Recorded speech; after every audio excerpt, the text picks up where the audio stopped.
अनुगुल जिला बरपाल थाना निकट नुआहत्ता पंचायत नूतन 55 नंबर जातीय राजपथ बाईपास रास्तार बाइक को धक्का देला द्रुतगति कार। दुर्घटना जड़े मृत्यु होता बेले जड़े आहत होता सूचना मिली।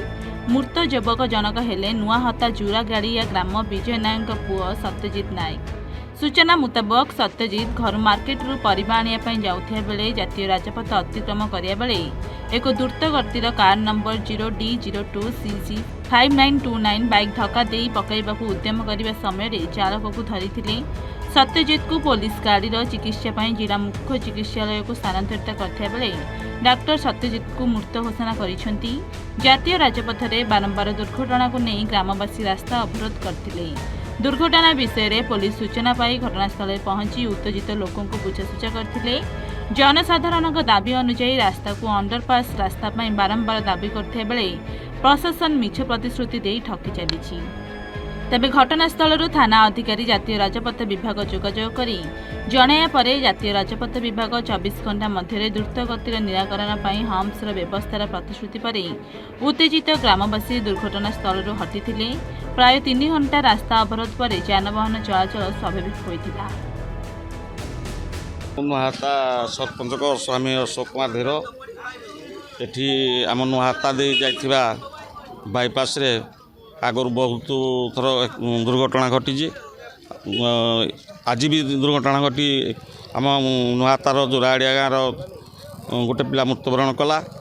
या सहित आम ये अंचल ग्रामवासी अंचल आमर राजनेता मानू धरी जहाँ आंदोलन करूँ आईआईसी आसी एनएच कर्तृपक्ष सहित कथबार्ता हेले से परमानेंट हम्स बने बोली प्रतिश्रुति देते आलोकीकरण करे प्रतिश्रुति देते।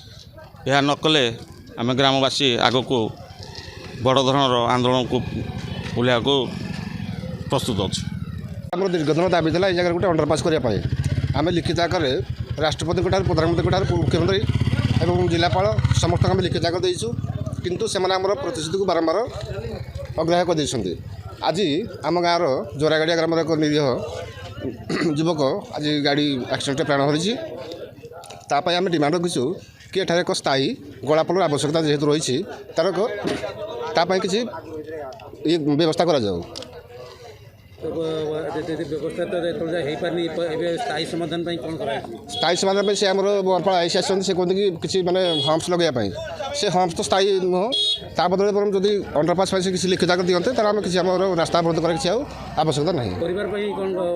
परिवार से एनएचआई तरफ कि रेड क्रॉस तरफ किसी क्षतिपूरण मिलू आ तार बाकी जहाँ इन्शुरांस बीमा तरफ जहाँ किसी मिल से व्यवस्था करके जातु। देखो यहाँ प्रथम केस नुह निरंतर भाव में 4-5टी केस है जो थे कि आमर नुआहत्ता इंटरसेक्शन रे क्रमागत भाव में मूल्यवान जीवन नष्ट हो। विगत दिने अनेक आंदोलन करने सत्वे मध्य विभिन्न प्रतिश्रुति प्रशासन पक्षर दि जाए कि कौन हेने भी अनुपालन करा जाए ना।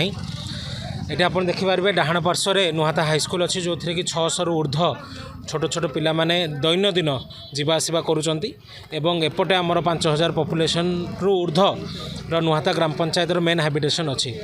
यहाँ हूँ प्रमुख इंटरसेक्शन माने वन ऑफ द प्रमुख इंटरसेक्शन जो थे कि निहाती भाव में विगत दिन में व्हीकल अंडरपास करने दाबी उपस्थापन करा जायथिला किंतु ता उपरे कौनसी भी प्रशासन दृष्टि आकर्षण करूना। आज मध्य आप देखि जानी जे कि जनकर जीवन मूल्यवान जीवन नष्ट होइछे एवं जड़े गुरुतर रूपे कटक रेफर होइछन्ति। तो निश्चित भाव में आज आम नुआहत्ता ग्राम पंचायत पक्षर जो रास्ता रोक करा जायछि से आम संपूर्ण रूपे सहयोग करुचु एवं प्रशासन को दाबी करुचु जे यार स्थायी सल्यूशन बाहर करा जाओ एवं जहाँ तांको सहित कथबार्ता है कि हम्स एवं परवर्ती समय व्हीकल अंडरपास करने से प्रतिश्रुति नदेले आंदोलन आहरी तीव्रतर हम। परिवार पक्ष जीवन पड़े प्रशासन पक्ष किसी क्षतिपूरण बाबद किसी कथा निश्चित भाव में देखो गोटे मूल्यवान जीवन हानि नष्ट हेले जेते मात्रा क्षतिपूरण हेले भी कम हम। वर्तमान जो गाड़ीटी एक्सीडेंट होती ताकू पुलिस ठाब कर एवं अन्यान्य क्षतिपूरण दवापाई भी मध्य आमे दाबी करिचु। तो आईनगत जहाँ भी नियम जो भली भाव रही इंश्योरेंस पक्षर एवं रेड क्रॉस पक्षर ताहा निश्चित भाव में परिवार को मिलिबो एवं जो गाड़ीटी एक्सीडेंट करिछि ताकू भी मध्य दाबी कराई परिवार को सहायता करने।